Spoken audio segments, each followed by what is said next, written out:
മാസപ്പിറവി അറിഞ്ഞാൽ അല്ലെങ്കിൽ മാസപ്പിറവി കണ്ടാൽ ഇങ്ങനെ ചൊല്ലൽ സുന്നത്താണ് എന്ന് ഹദീസിൽ കാണാം.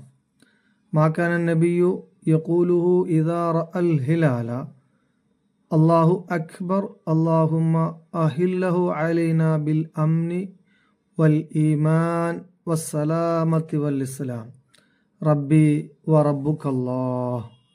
നബി സല്ലല്ലാഹു അലൈഹി വസല്ലമ മാസം ദർശിച്ചാൽ, പിറ ദർശിച്ചാൽ ഇങ്ങനെ പറയുമായിരുന്നു: അല്ലാഹു അക്ബർ അല്ലാഹുമ്മ അഹില്ലഹു അലൈനാ ബിൽ അംനി വൽ ഈമാൻ വസ്സലാമത്തി വൽ ഇസ്ലാം റബ്ബി വ റബ്ബുക്കല്ലാഹ്.